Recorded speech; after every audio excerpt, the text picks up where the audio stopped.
All right. Good afternoon and good morning, everyone. For those who are joining us from the US, my name is Maxwell Okello. I'm the Chief Executive of the American Chamber of Commerce. This is the third forum in a series of dialogues we are hosting on the potential US-Kenya Free Trade Agreement.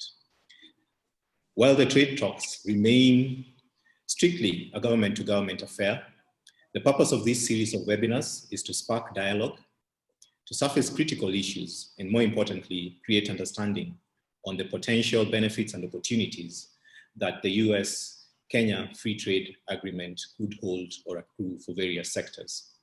And so today, we're going to focus on the digital economy.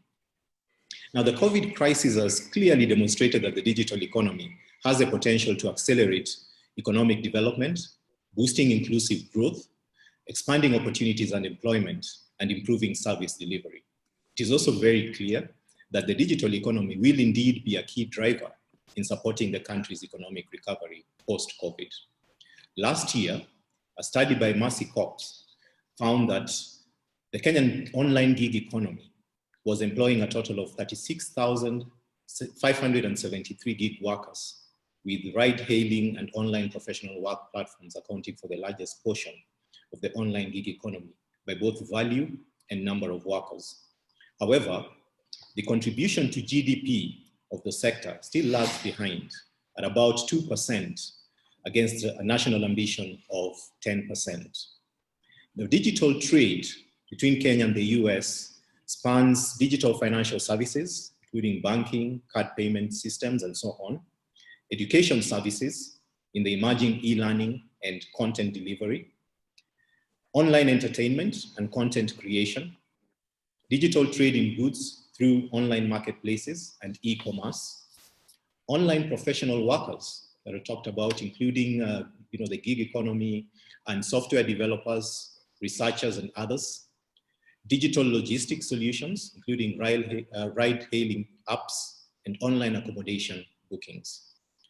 The envisioned Kenya-US FTA aims to secure a more comprehensive and predictable trade regime between both countries that will stimulate growth, not only of industrial and agricultural industries, but also trade in services with a special focus on digital trade. And so the million-dollar question for us is, could this potential FTA be that force multiplier, that catalyst that would really turbocharge the growth of the digital economy? And so to unpack today's discussion, we are pleased to have with us today a really diverse panel of experts that will be introduced shortly. But before we get into it, there's just a few housekeeping rules, a few housekeeping considerations. I would like to remind the audience that you may type your questions in the Q&A tab on the bottom of your Zoom window as the discussions progress. Please type your questions in the Q&A tab at the bottom of your Zoom window. Q&A tab and not the chat tab. That will make it easier for the moderator to be able to track the questions and be able to address those to the panelists. We may also, at some point, call on some of you to field your questions directly to the panelists, at which point you will be required to unmute your mic and you can go ahead and answer your question live. Today's forum will take just about 90 minutes, with the first 30 or 35 minutes being the panel discussion, and then we'll open it up to Q&A with the audience. So with that being said, I want to introduce our moderator for today, who will in turn take over and start the conversation with our panelists. So our moderator is Andrew Waititu. Andrew Waititu is a CEO and managing partner of Leapfrog Advisory, a boutique consulting house specializing in market entries, strategy formulation, and technology commercialization. He is the immediate former chief executive for GE Healthcare in East Africa and is a seasoned business leader whose vision is to open up space for individuals and industry to deliver transformative change in emerging markets. His dual passion for Africa and ICT has seen him hold several leadership roles across the continent with IBM, Microsoft, and SAP. A highly regarded professional, Andrew's focus on the use of ICT to drive industry and change in Africa has seen him sit on various advisory boards, including Vice Presidency of the Kenyan chapter of the American Chamber of Commerce and Vice Chair of the ICT Sector Committee at KEPSA. With that, Andrew, welcome and over to you. Thank you very much, Maxwell, and welcome to everybody from wherever you're tuning in from. So mine is the easy part, and I'll do a quick intro to the people who have got the hard role today. We have a fantastic panel with us today. We have Nekesa Were, Director of Strategy at AfriLabs. We have Patrick Ndegwa, Business Sales Lead of CCOM East Africa. We have Tim Steele, who's the CEO of Copia Global. And last but definitely not least, we have Professor Bitang Ndemo, Professor of Entrepreneurship at the University of Nairobi. So before I ask them to introduce themselves in their own words, I would like to kind of set the stage a little bit deeper into what we are hoping to discuss today. And as Maxwell rightly said, never has there been a greater need for digitization. And I think COVID has exposed the kind of the underbelly of the economies at large to the need for us to be able to do things electronically across the board. And but what I'd like to paint is a backdrop for an accelerated need for change on how we do business as nations and trade areas. So moving a step away from just us as individuals and businesses. The Kenya-US Free Trade Agreement provides us with a unique opportunity to shape the future of commerce within these two great nations. A unique possibility to match regions which are globally recognized as hubs of innovation with a policy that will drive trade and have a positive impact on the economies across the board. Fundamental to this, there's a digital economy, and trade is the underlying infrastructure and enabling policy environment that will ease barriers for new entrants, improve competition, increase reliability, resulting in reduction of costs to consumers, and of course, more options for the same consumers. To shed some light on this, let's look at a few of the pillars that may form part of such a trade agreement.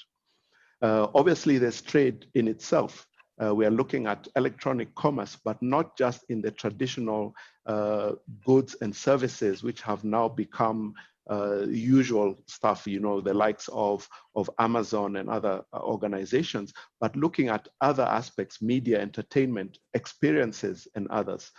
How would taxation of goods and services impact trade across such countries that are going into such an agreement? Consumer protection is obviously such a huge aspect of what we need to think about. Things like unsolicited marketing, dispute resolution and arbitration. And that is just, you know, scratching the surface on trade.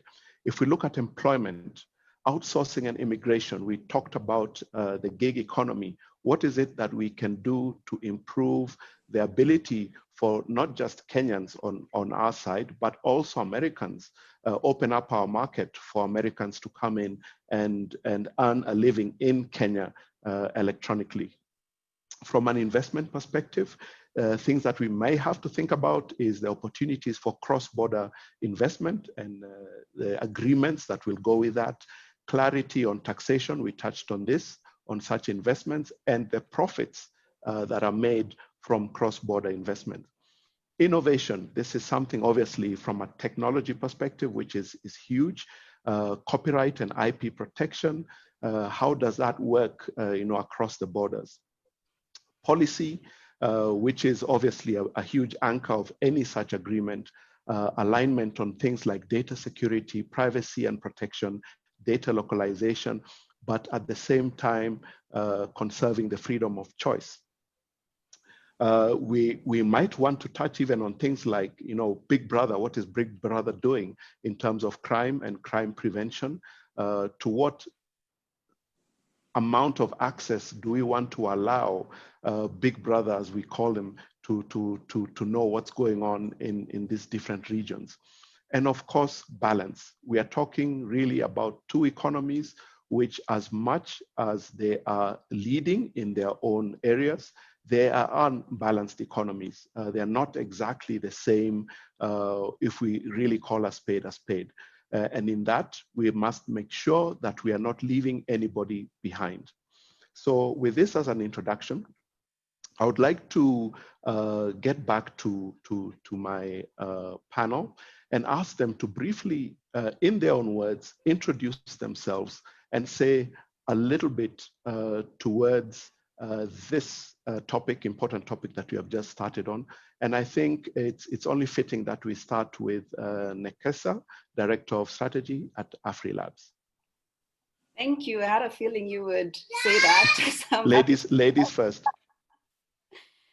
So thank you for having me. My name is Nekesa Were, Director of Strategy at AfriLabs, which is a Pan-African organization with its secretariat in Abuja, Nigeria, but I am working remotely. So AfriLabs is, like I said, a Pan-African network of innovation hubs. We currently have a membership of about 225 hubs across 47 African countries. And we support our member hubs in 4 key ways. The first one is giving them access to trained, seasoned innovators across the continent for training. 2, funding and funding for startups and hubs. 3 is offering them a community of other innovators, other players in the space, and so regional organizations, global organizations like the AU and the EU as well. Some of our partners, global partners like Mozilla, for example, who we just recently signed on, and giving them direct access to the startups and hubs as well. And then finally, we offer them reliable quantitative and qualitative data that just assists the hubs to make more informed decisions in their work on how to support entrepreneurs. I think I'm mostly glad to be part of this conversation because I mean, my organization supports young innovators, and I guess just like any other person, any business, any person, you're really looking to get contracts, you're looking to get employment. And so it's very much the same for young innovators, young techies. And so out of this conversation, I'm really hoping that we highlight what those opportunities are. There are several things that we have need to be cautious about, but I would really love for the opportunities to come out so that everyone understands them, where the work is, you know, where the opportunities are, how we can improve our skill, how we can showcase our skill.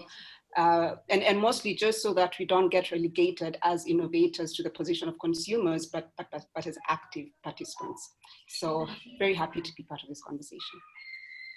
Thanks, Nekesa.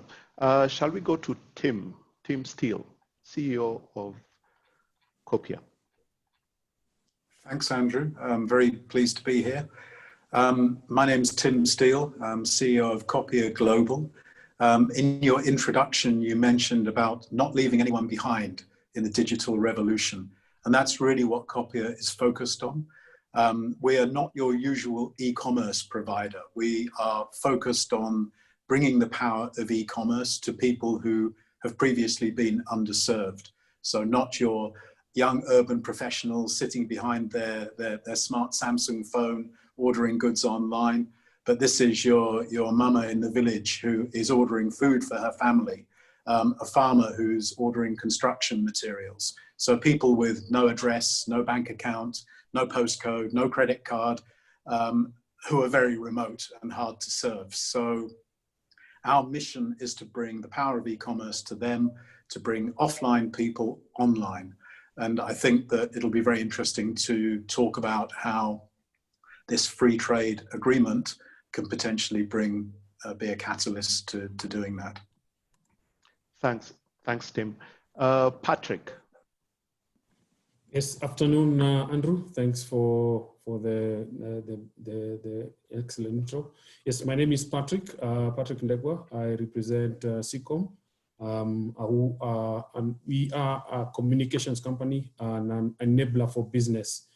Since our launch in 2009, we have essentially been able to provide connectivity solutions to the entire Africa market.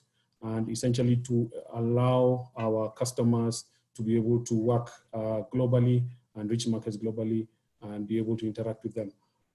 For me, I think I like this opportunity because we'll be able to look at what areas of partnership are possible through the potential FTA, especially in investment, in infrastructure and so on, because I think one of the areas that really needs to be able to be done to support the digital economy is to enable everyone in Kenya to have internet access, connectivity at affordable rates so that they can be able to do a lot more, interact with the rest of the world, in all the forums you mentioned, e-commerce, what Tim still said about not leaving anyone behind. So the opportunities are there.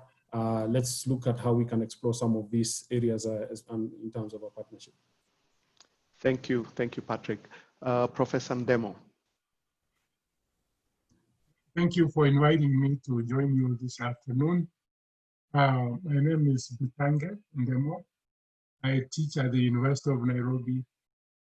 Previously, I used to work for government, and I claim that during the time I was in government, we had a lot of collaboration with American companies. Indeed, when we decided to link East Africa to the rest of the world, I traveled to the US to talk to Tyco, and Tyco were the first people to do the undersea survey. Then later on, we traveled again back seeking collaborations. We had a lot of medium enterprise companies. Most people don't know that the feasibility study for CONSA was done by Booz Allen. And then we had a yearly collaboration with Stanford and Silicon Valley. And that's how we began to bring a lot of VCs to Kenya. So I've been involved in this. It's a relationship that has worked, and I'm happy that we're setting it up. Right now, although I'm teaching, I do some evangelism work in ICT, especially around Industry 4.0. I'm working on a book on it, but at the same time, the government asked me to chair a committee on artificial intelligence and blockchain, which I think are two technologies that we're going to see in play in the coming days. And we would want to partner with Americans in order to move this forward, because many of the discussions that we've had, we've seen a lot of areas where we can collaborate in this space, especially with respect to improving our economy with respect to transparency and other issues. Thank you, Professor. And I think that's a nice segue to my first question, which I'll direct at you since your mic is probably still unmuted. You have been a big proponent of blockchain, artificial intelligence, and other emerging technologies. What do you see as the nexus of such technologies with digital trading driving the digital economy? And would such an FTA accelerate adoption of such technologies? Yes, as I said, obviously, yes. FTA will be very critical in this space because there is a lot of expertise in the US that we can leverage on. As we move toward Industry 4.0, the major technologies, and I would say blockchain is going to play a major role in this space. Normally, when we talk about technology waves, we talk about internet and mobility. And the next is going to be blockchain. I say that because we're beginning to see most countries adopting currencies, and you're going to see a lot more cryptocurrencies in play. COVID is accelerating some of this. If you recall, the Kenyan president requested Kenyans to move, begin to use digital currency. And today, 96% of money in this country is not moving in terms of cash. This has moved to digital. And the technology that is going to underpin the security of digital currency is going to be blockchain. That's how it's very big. AI, we're beginning to see its use in combination with blockchain, especially in streamlining supply chains, building credit scores. And this is when you said leaving no one behind, it means that every Kenyan will be able to get credit because AI has facilitated that. So there is a lot that we are going to see in that space. We're going to see a lot in terms of learning, especially adaptive learning, which we have begun to see small startups in this country in collaboration with Americans. So we are going to see a lot in those technologies that I've mentioned. There's a lot more, but just that you asked the two. Thank you, Professor. And I guess we'll come back to some of that a lot more as we continue our discussion today. Patrick, on what we have talked about already, infrastructure has obviously got a crucial role to play in ensuring that we maximize the opportunities in the digital economy. What are your thoughts on where we are right now? What gaps do we need to fill to ensure that we are not left behind? Yeah, so I think one of the key challenges for Kenyans to take advantage of the new opportunities digital economy is the ability to get connectivity to the rest of the world. And I think while there's been a lot of work done, by the GSM providers to deliver, 3G, 4G, and even 5G in various centers in and around Kenya, I think the area that has primarily got the immediate advantage has been the urban centers, the larger cities and the towns, before they go and deliver connectivity out in the remote areas, in the rural areas. So I think there is still a need to, purpose to deliver connectivity to all these underserved areas. And there's a lot of initiatives that are currently in place to help, do that. There's a lot of, infrastructure investment opportunities that exist. And one of them we can even speak about is the project Loon, driven by Google, which is now allowing people in the rural areas to get connectivity, with less investment than is typical the case, for 4G. And once you deliver the connectivity to those people out there, then there is actually now an opportunity to now take advantage of everything else that that is possible.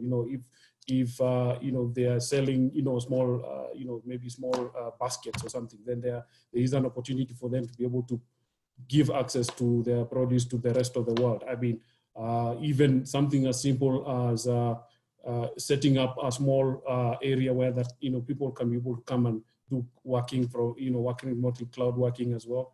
Once you have delivered connectivity to the rural areas, then it gives the opportunity to the people out there to take part a little more in the digital economy. Thank you very much, Patrick.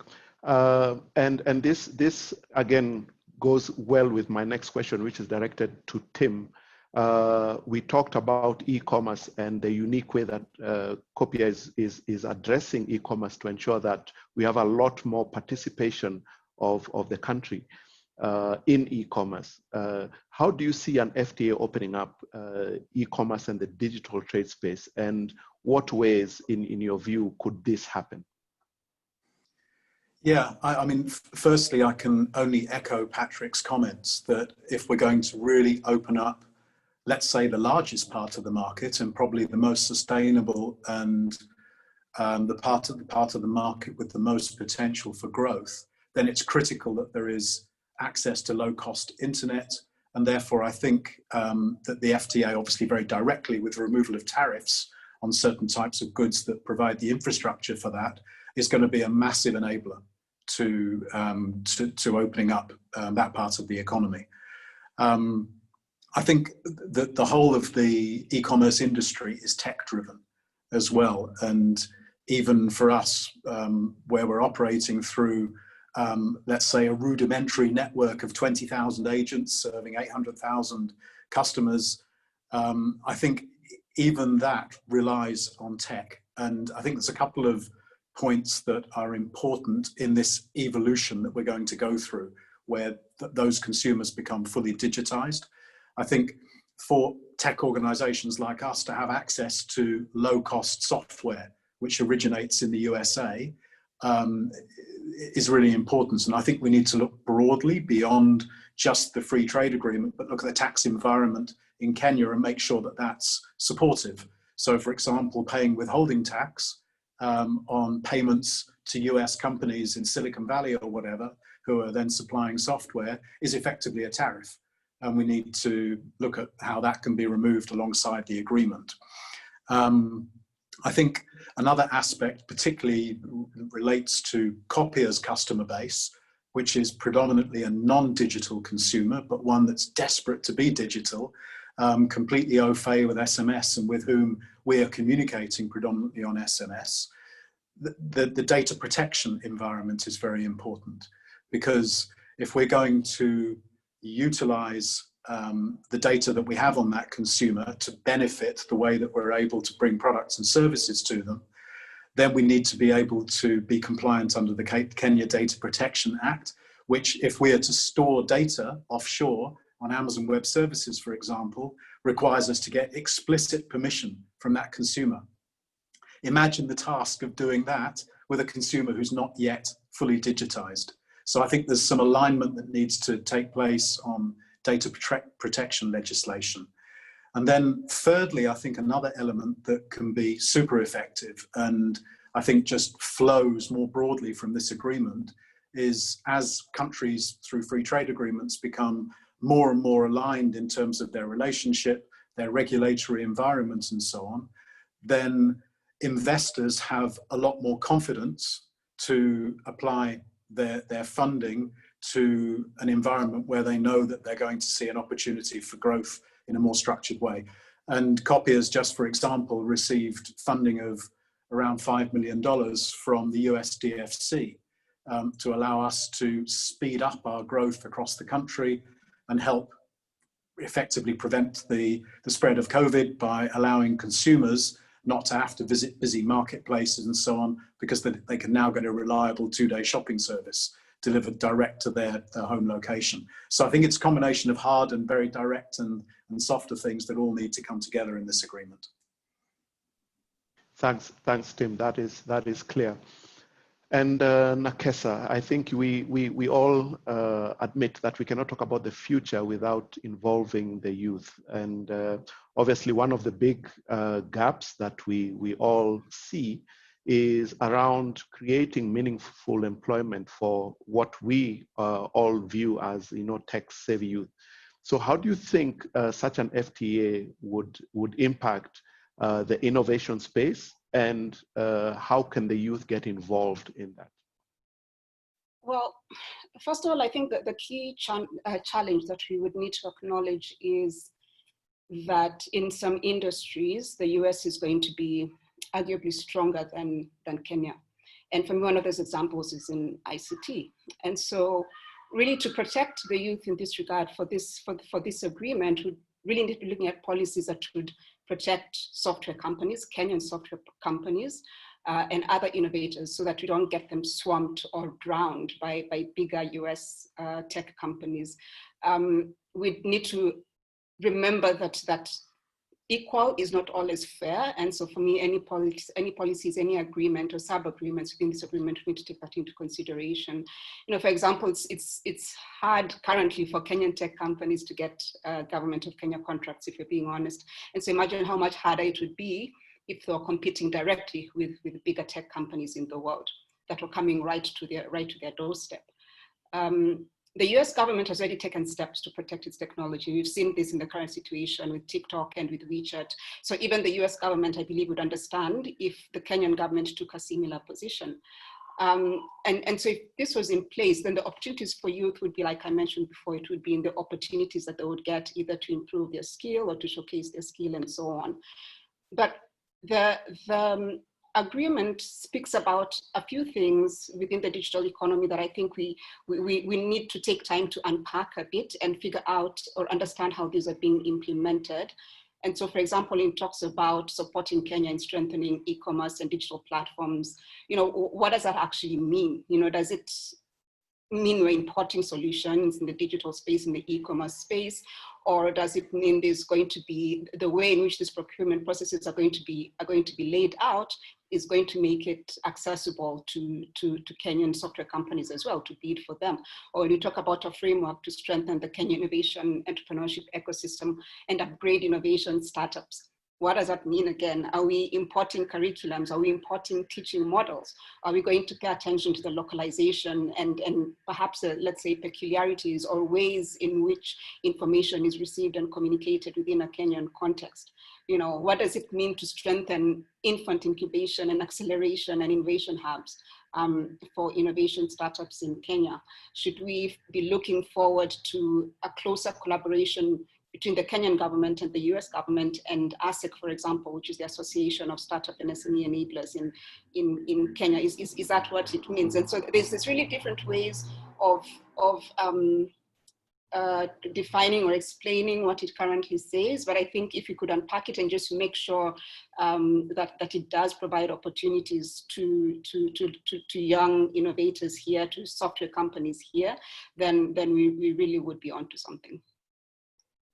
Thank you. Thanks very much. And I really like the statement that equal may not be fair. I mean, and specifically in technology, this is one of the areas that I guess we have to walk a very fine line. And I mean, as we are still on that issue of innovation and employment for the youth, do you have any ideas of the kind of policies that you would like to see that would enhance our ability to participate on an equal footing with obviously a powerhouse like the US? So in Kenya and actually across Africa, we innovate for survival. We innovate to protect our dignity. It's one of the core pillars actually of Agenda 2063. And part of protecting that dignity is actually in meaningful work.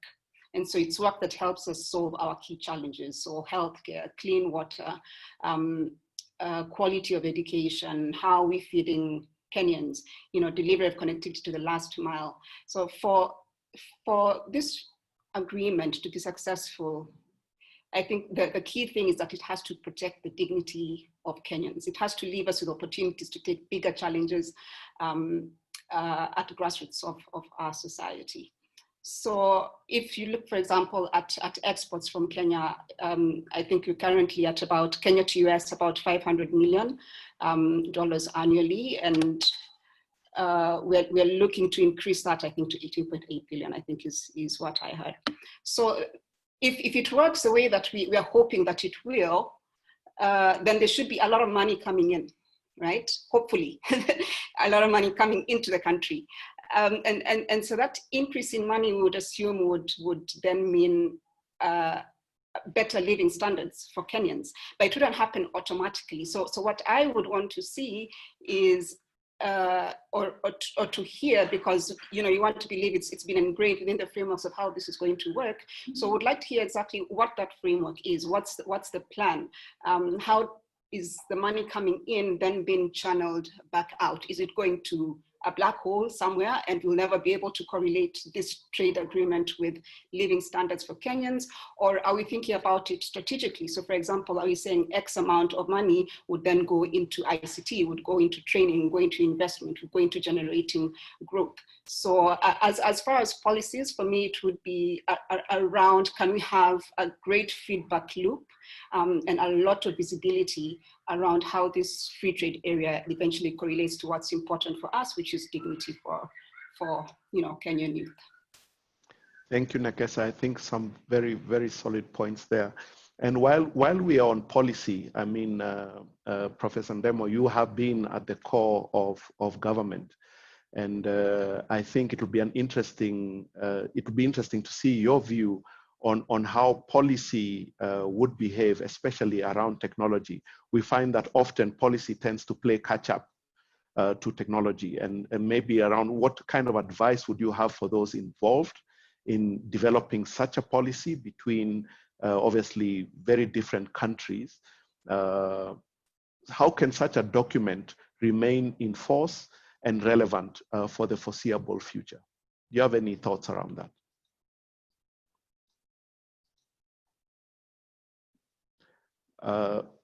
Professor, I think you're still on mute. Yeah, thank you. The new thing, the new normal is mute and then mute. We've made several proposals to government in areas of innovation, and everybody knows my position that innovation precedes policy. And if you recall, when we had M-Pesa, there was nobody who understood how it was going to pan out. And so we said, just trust us, it's going to work. Eventually it worked. But because different leaders have their own ways of thinking, in the report on AI and blockchain, we have made recommendations for creating legal sandboxes such that the regulators can work with the innovators in order to protect the consumers. And we are hoping that this works going forward, meaning that we could not have the friction, the kind of frictions that we have when new innovations come and the regulator stands in their way. If you go to CMA, we already have legal sandbox. We had wanted one in central bank.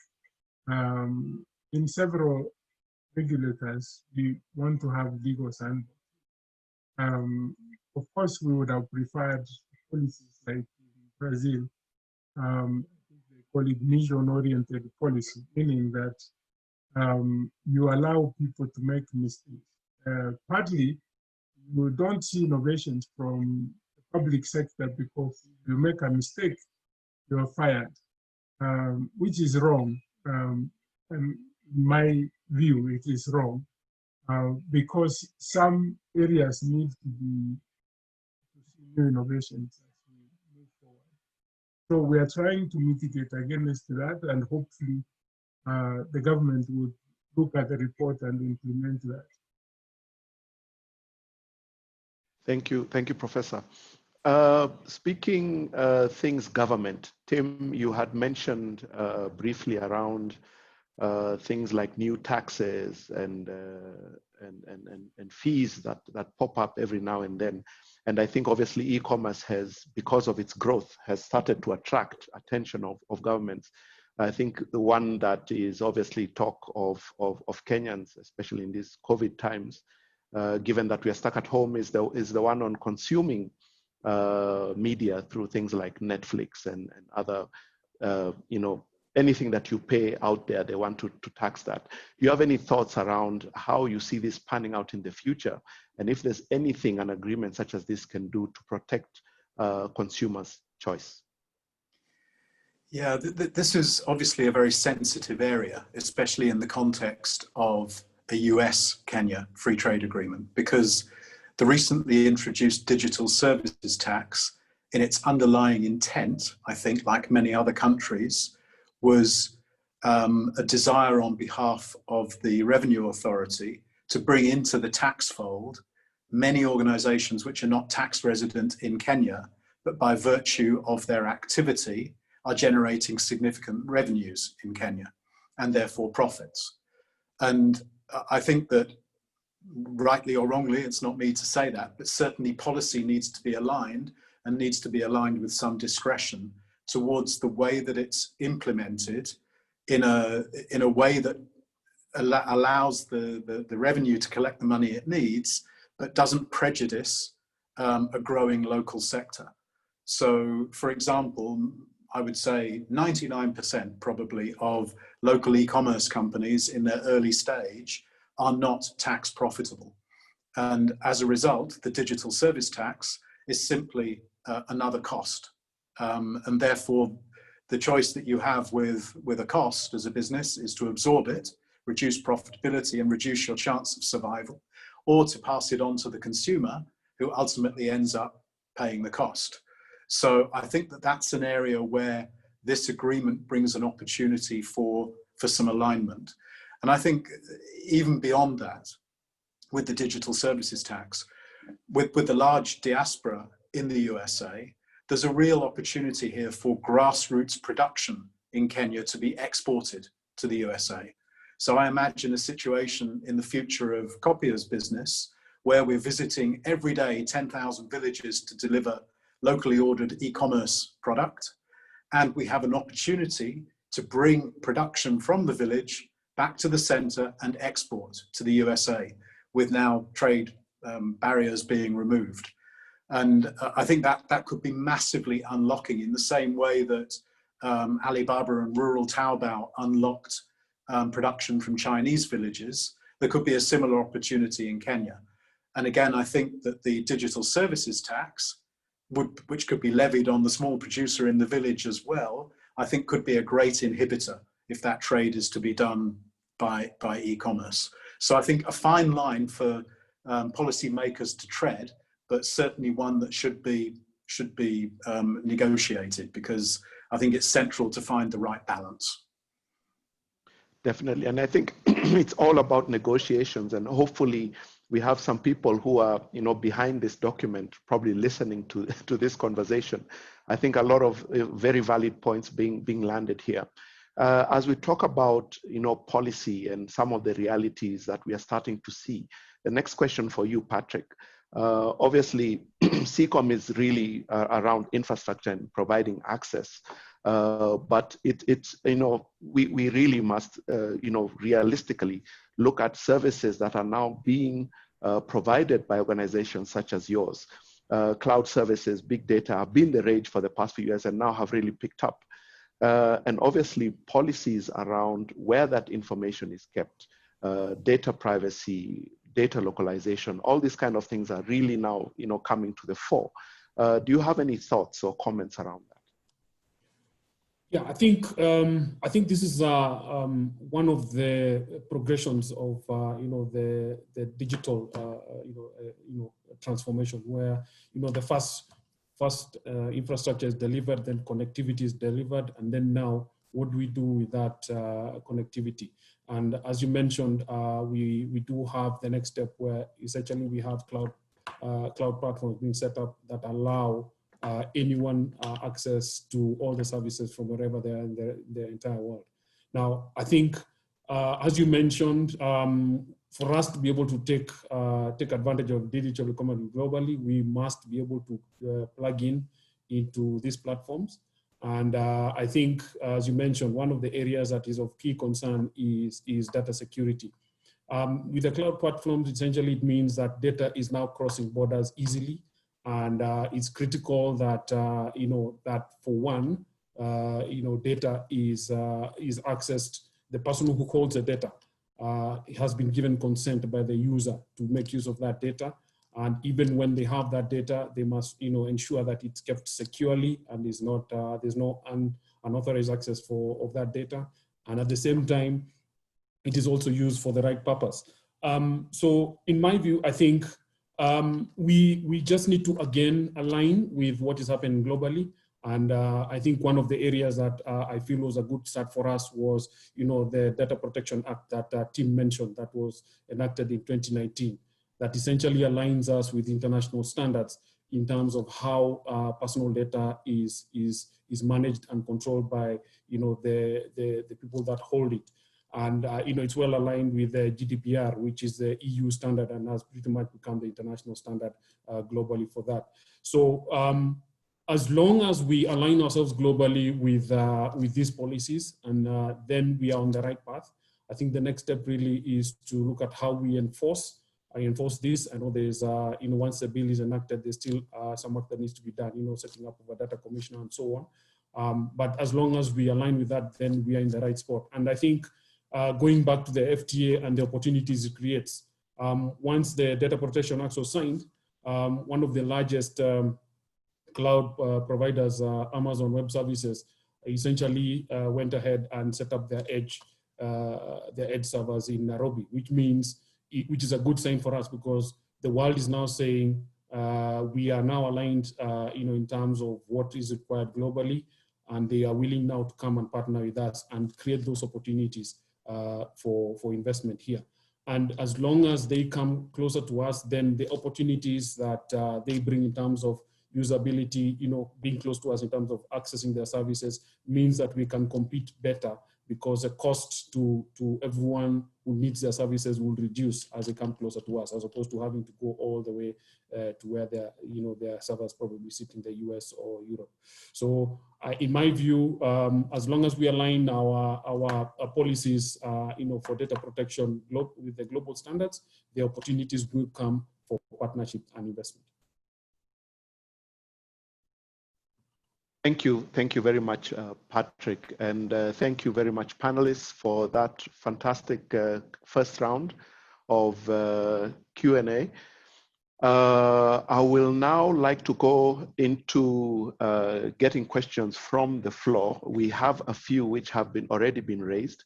I'll start with a general one, which is not directed to any particular person. So I'll leave it to you as the panelists to decide who wants to participate in this and answer this question. I'll allow two of you to answer this question. We do have a few questions, and we have the next 10 or so minutes to do that. After which, unfortunately, we'll have to let Professor Ndemo go on to another appointment, and then we'll continue with further discussions with the rest of the panelists. So the first question is really around incentives for US companies coming in to invest into Kenya. And the question here is that without incentives, the person is concerned that US companies will find it more attractive to invest in other countries. Kenyan business is no longer competing with itself, but rather competing with the whole of the EMEA economy. That's Europe, Middle East, Africa, I believe, economy. Any comments on that, on our competitiveness globally as Kenya for US companies to invest here?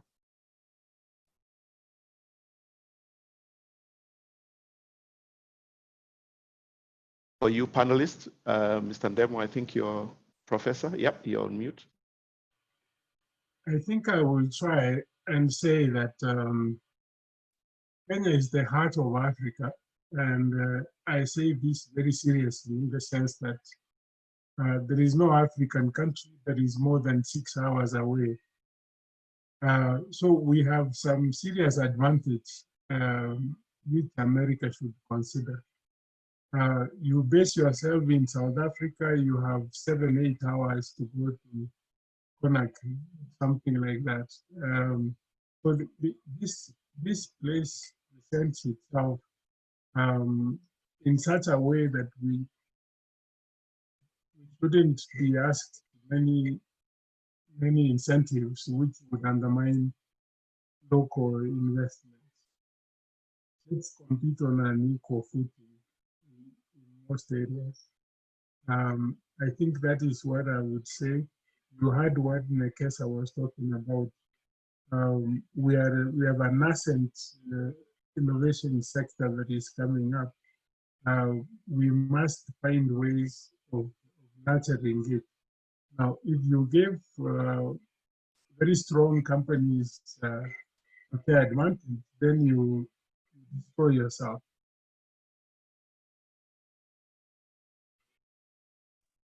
Thanks, Professor. Any other thoughts on that question?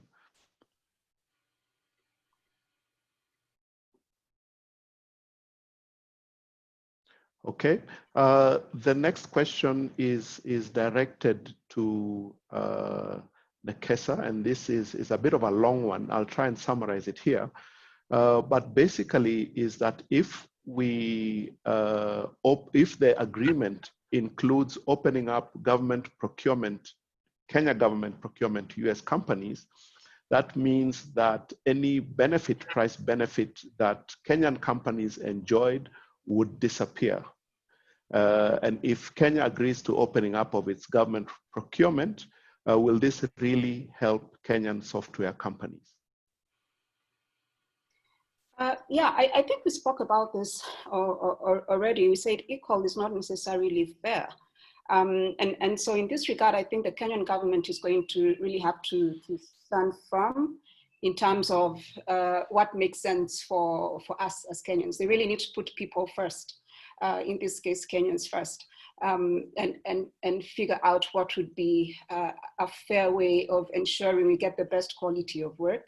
I think this free trade area offers an opportunity to begin to look at what Kenya is capable of doing. In fact, the pandemic has given us as Kenyans, as Africans, an opportunity to see what we're capable of doing internally. And so to the extent that there are services or goods that can be delivered by Kenyan software companies or any other kinds of Kenyan companies, I think we wouldn't be faulted for ensuring that those processes and opportunities are fair to locals as well. Thank you very much. The next one is again a pretty general one, and I'll leave it open to anybody who feels they want to chip in. And this is a question really again back to companies from the US investing in Kenya. What areas within tech do you recommend to foster local business innovation? What are the key partnerships this panel would recommend would be the opportunities for US companies investing in Kenya? I want to answer, then you give me permission to go because my time is running out. Professor, if you don't mind, Professor, I'll ask you to answer and give us your final comment before you leave. So you can also leave us with your final thoughts. Okay. Thank you. Yes, there are several areas that we need to collaborate with the American companies. Areas of cybersecurity where we have not built sufficient capacity to manage local. Then there are new areas, as I said, as we get into Industry 4.0, we can collaborate to jointly develop new innovations.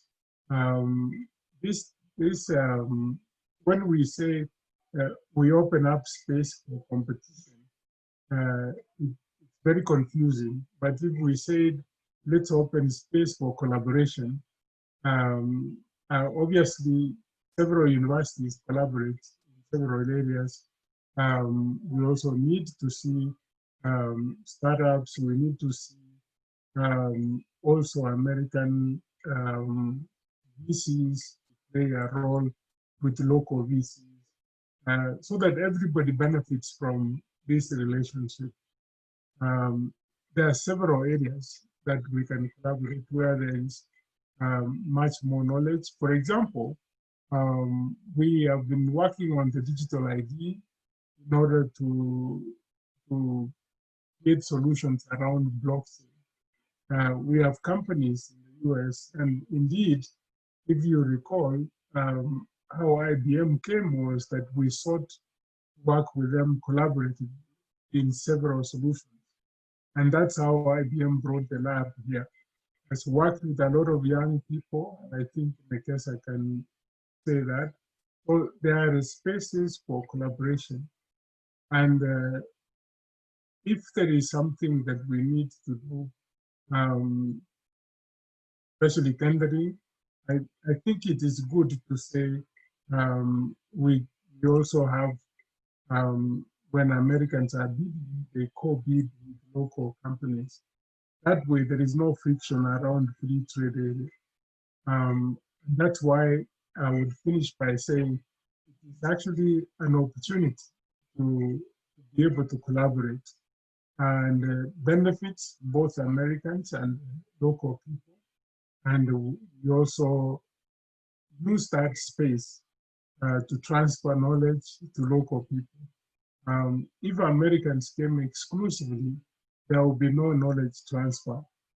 That's why I would say a partnership, collaboration, those are very good areas in the space of ICT. Thank you, Professor. And I think we'll allow you to step away for your next appointment. Thank you so much for being here with us. Thank you.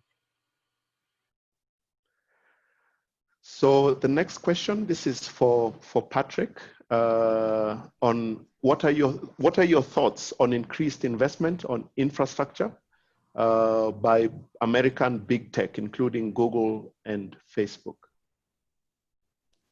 Yeah, I think we welcome the investments by big tech, what we call over-the-top players, because what they are doing first is identifying that there is a need for their customers, for them to be able to get the content and reach their customers quicker and enhance their experience.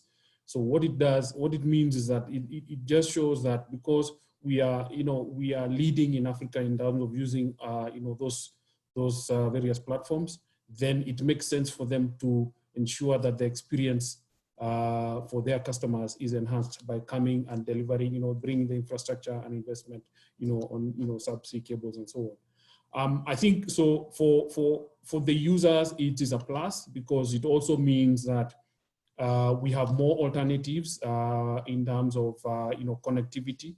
Because it also means that, when all the users are accessing these services, then it is more reliable because it has come closer. And also for the telco operators, it also gives the ability to provide diversity because, in Africa, we are net consumers of some of these services. But if there is, infrastructure to different areas, different countries do different routes, then it only goes towards enhancing the experience for the users. And as we mentioned, as long as users have access to reliable connectivity, then they can do business, then they can trade and take advantage of digital economy. So it really is enhancing the partnership opportunities and, more importantly, enhancing the experience for Africa, for Kenya specifically.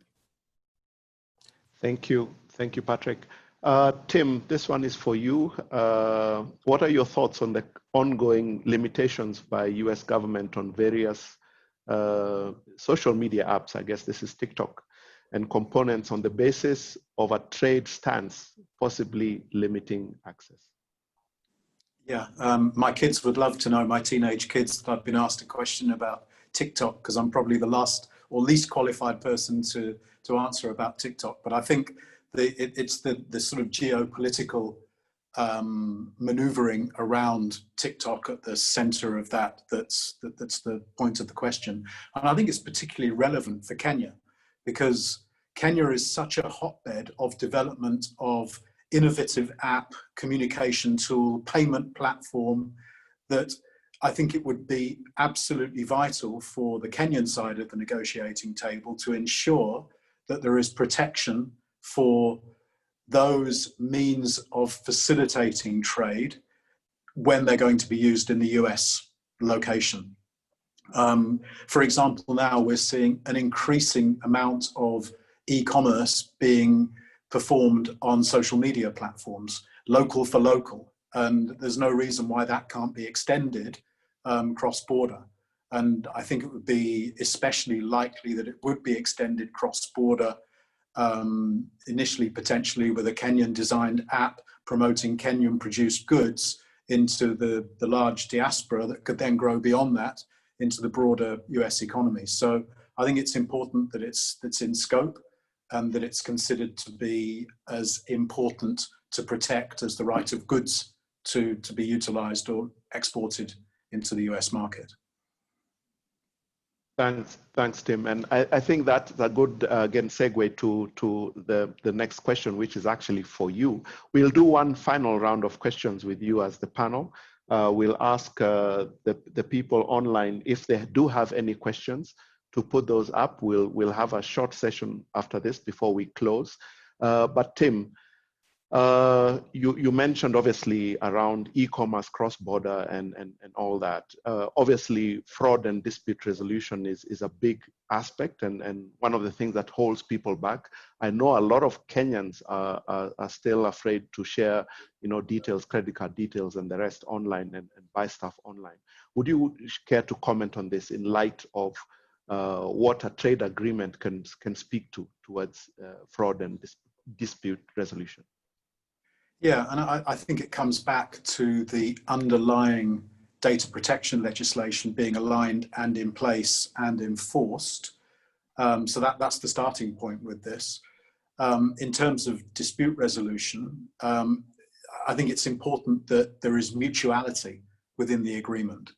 And you could look at the agreement having, for example, common protection on dumping, protection on counterfeiting, which can work both ways. I mean, Kenya can be used as a route into the US economy, as much as potentially dumping that we've read a lot about in the press recently could be directed from the US into Kenya.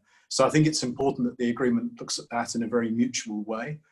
I think the other potential is for mutual warranty agreements with the same protection for the consumer with goods that flow in either direction. And governments can be the enforcers of those warranties to allow the consumers in both economies to purchase with a level of confidence. So yeah, I think there's much that the agreement can do to focus on those areas. Thanks, Tim. Nekesa, next one is for you. Obviously, we've talked about COVID. COVID has upended the workspace. New jobs have been defined overnight. Specifically from an innovation perspective, what impact do you think this has had for countries such as Kenya, and what lessons can be learned? So yes, the COVID pandemic it's upended nearly every aspect of life, from personal, how we live and work, professional, how companies interact with their customers, how customers choose those products, how they purchase those products, how that supply chain delivers to them. I think there's a survey. Sorry, I don't remember which one it was, but there's a recent survey. I think it was about 200 organizations across different industries, talking about 90%. About 90% of the executives that were interviewed spoke about the fallout of COVID and how fundamentally it has changed the way that they do work, and probably how they'll do it for the next 5 years. And many of them were saying that the crisis and the effects would likely have a very lasting impact. So what COVID has done is given innovators actually the urgency to break silos. It's given us the opportunity and the need to begin to showcase that we can do work, if we're given the opportunity. So for example, right at the very beginning, I remember there was I think it was the Kenyatta University students who built the ventilators, and we even had the president talk about it. We had the Law Society of Kenya offer to support them. So people are grabbing opportunities to show good work. And for me, I think this is how it has changed the workplace, in that people are becoming, there's more a very open, I'm beginning to see open innovation, or innovation cultures within organizations, specifically for innovators and for, say, corporates that are now embracing innovation into how they work. And therefore, we're now seeing a close alignment between innovators and corporates and other ecosystem players as well. But I think we also need to remember that even as we talk about workspaces, we're not always talking about tech, because tech is just a tool. And so it's innovation, which you won't only see in Nairobi, but you'll also see in rural areas, or let's say generally outside of Nairobi. And so you also have to be cognizant of what the opportunities are there, what the infrastructure is there, and what that means for those workplaces as well when we're having those conversations. Because even as a lot of people go digital, it may not necessarily be the case for innovators and other business people outside of Nairobi, outside of the major cities. Thank you. Thank you, Nekesa. And that actually brings me well into the last question, which is for you, Patrick. And you did touch a little bit on this, but I'd like you to go, one step further. We talk about Kenyans being some of the most connected people, not just in Africa, but across the globe. And yet we still have huge inequalities in our ability to connect, and also how we connect to the internet. So, what kind of impact or what kind of relevance do you think such an agreement would have with the common person, as we say, Wanjiko on the street. What does such an agreement have any impact on them? And in both ways, we have talked a little bit about data protection, and there's a question around that.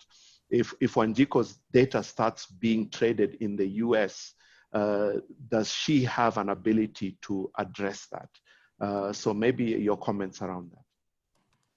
Yeah, I think it goes again towards the impact for that Wanjiko on where she is. If Wanjiko sits somewhere in one of our urban centers, chances are anything relating to the FTA agreement that enables her to be able to access international market without tariffs will be an advantage for her.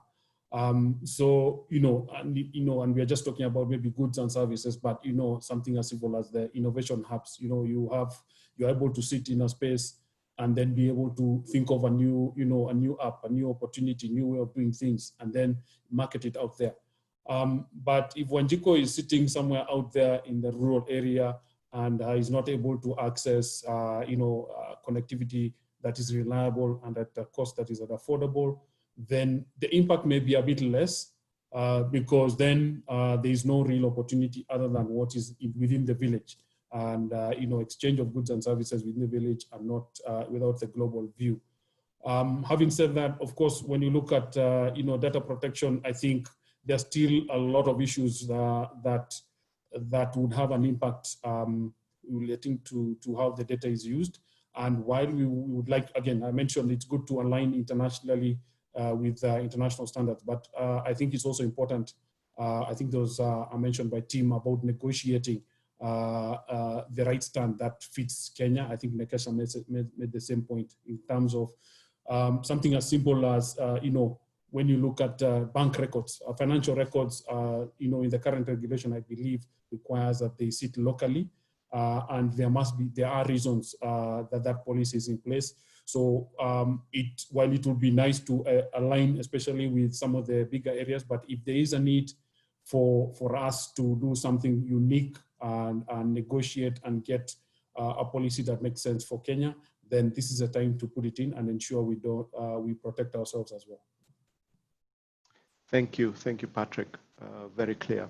So before I ask you as panelists to give us your final thoughts, I'll go back to everybody who's online. If you have any final questions, you could type them in the Q&A tab, or you could raise your hand and we could actually ask you to ask your question live.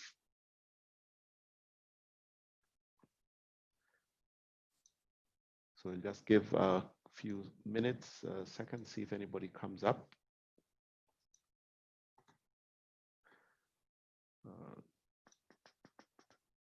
We have one hand up. There's a hand up by Patterson. Yep, Patterson. Patterson, please ask your question. Thank you. My question is actually on the issue of the cost of infrastructure. Recently, we saw an analysis about data costs, and surprise, top of the list in Africa was Somalia. That's where you get the cheapest data. And from Kenya, we are number 8. And it was quite surprising for me because we have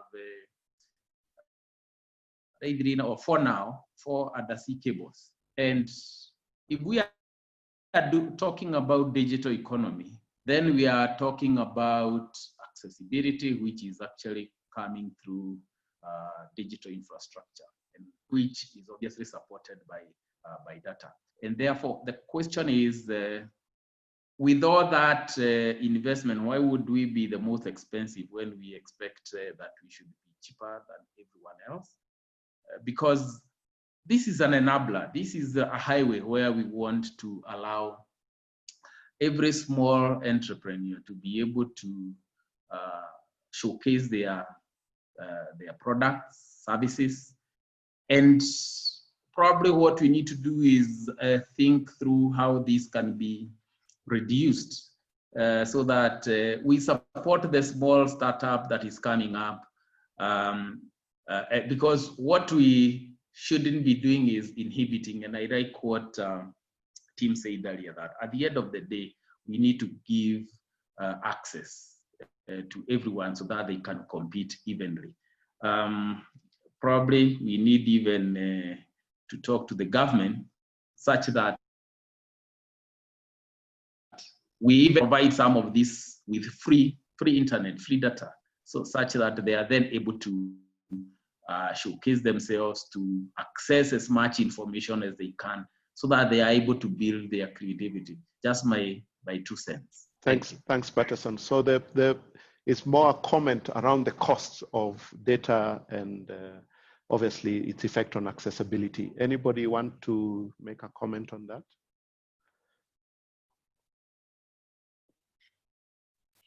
Yeah, I will, just to agree, speaking specifically for as a representative of innovation hubs, where a lot of innovators across the continent will end up sitting and wanting opportunities to build out their ideas. Any surveys that we've taken over the last 10 years, one of the key demotivating factors has always been cost of connectivity for the hubs. The nature of how majority of hubs run is that they may never break even, they may never be profit making. In fact, majority are registered as non-profits. And one of the some of the key values that they bring to innovators, other than the networks and the resources, the training and so on, is just that connectivity, which a lot of people sometimes take for granted, because you can pay for it in your home and so on. But there's actually a huge demographic of innovators who walk to hubs and then hope to just have that connectivity. So it's one less thing they need to worry about as they build solutions. And hubs and other similar entrepreneurship support organizations actually feed into a pipeline. So a lot of the innovations we hear about now that are making global news, that have their exits, that have this incredible impact, many of those came from hubs, and many of those would never have happened, would never be hearing about them if they hadn't gotten the opportunity that they get at hubs, right? And so I definitely agree that infrastructure connectivity is definitely something that you want to think about when you're thinking through innovation. And I should mention that CCOM have been a great partner for several hubs across Kenya, in just making sure that that is one less thing that the innovators need to worry about. So CCOM is already doing a pretty good job in that regard. Thank you, Nekesa. And I think with that, we can look at wrapping up.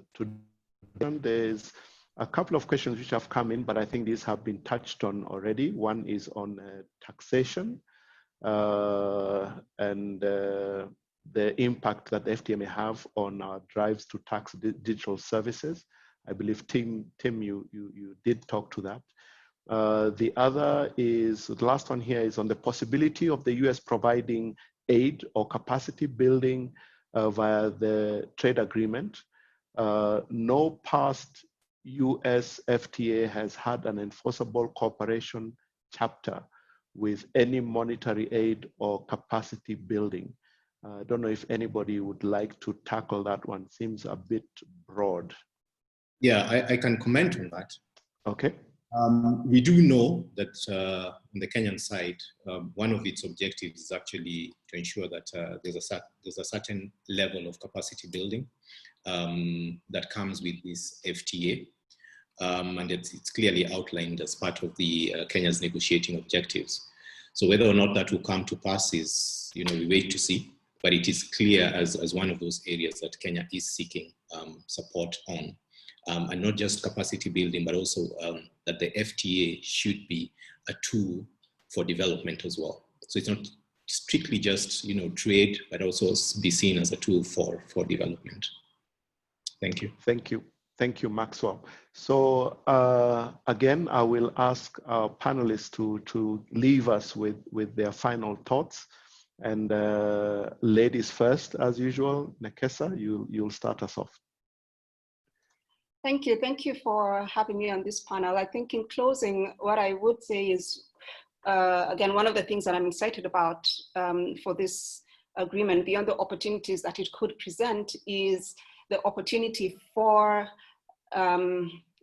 Kenya to have a much stronger position at the negotiating table, but by including a lot more voices in what we finally present as our position. I know KEPSA has done a fantastic job of representing the private sector, but I would urge that we also listen to some of the other communities that may exist, some that may plug into KEPSA, some that may not. I know that KICTANET, the Kenya ICT Action Network, should have a position paper out soon on this as well, and I would urge that door be kept open for them. The Association of Startup and SME Enablers as well, which basically is the home of hubs and other ESOs, will have a position on this as well. I would urge that door be left open. But also on the other end, these communities, other communities as well, should want to join the conversation, should be on this call, should be on upcoming calls, should be out there also presenting their positions on this, just to make sure that at the end of the day, as a country, we do have a very strong position going into the negotiations. Thank you. Thank you. Thank you very much. Patrick, any final thoughts? Thanks, Andrew. Yeah, I think, I believe this was a very nice forum. Thanks for inviting me to have, be part of this conversation. In closing, I really want to stress that I think for us to be able to have a real effect, positive effect on Wanjiko, from a digital economy perspective, there is a great need for us to ensure that she does get affordable connectivity and reliable connectivity where she is. And then that will be a kickstart, enabler for her to do a lot more. So let's continue looking for these opportunities to deliver reliable connectivity and low-cost connectivity.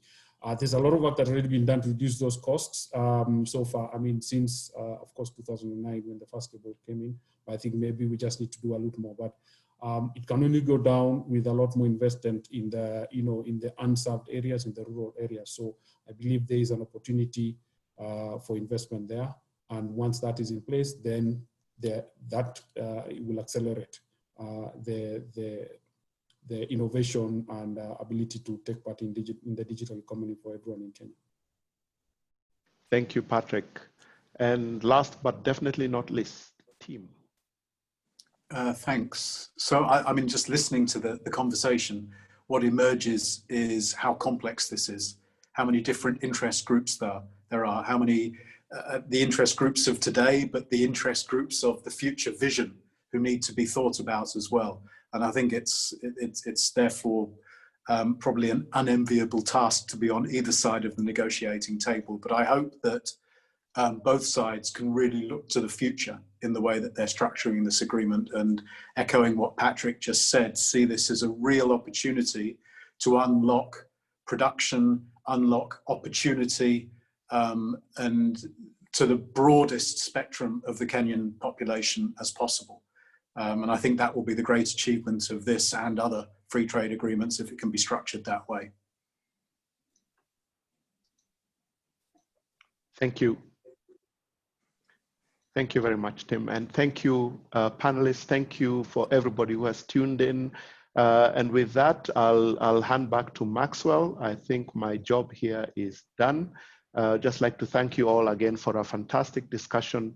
And I think some new insights and ideas as to what we need to be thinking about with not just this agreement, but any future trade agreements that we get into as a country. So Maxwell, back to you. Thank you, Andrew. Thank you very much for guiding this very interesting conversation, I must say. And that's really the objective of these forums. For us is to really spark this dialogue.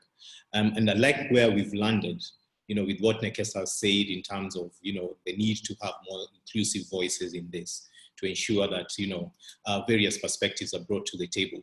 That our government hopefully will get to hear what these views and perspectives are.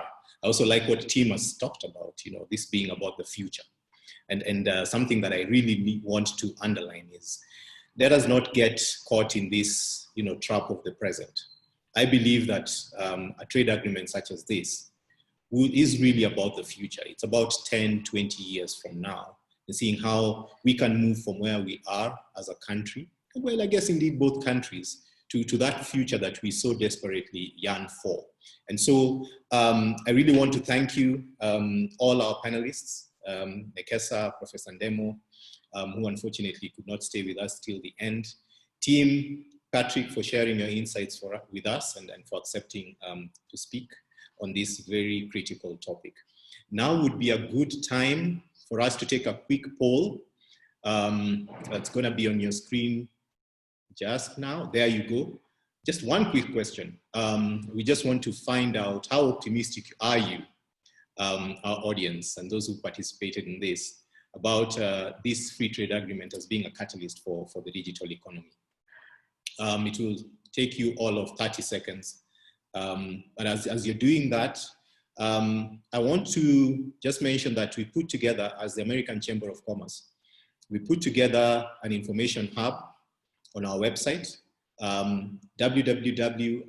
that's amcham.co.ke/FTA. So this is an information hub where you can go and get a little more context on both countries' negotiating objectives. So what they've put out at the scope that they would like to negotiate on.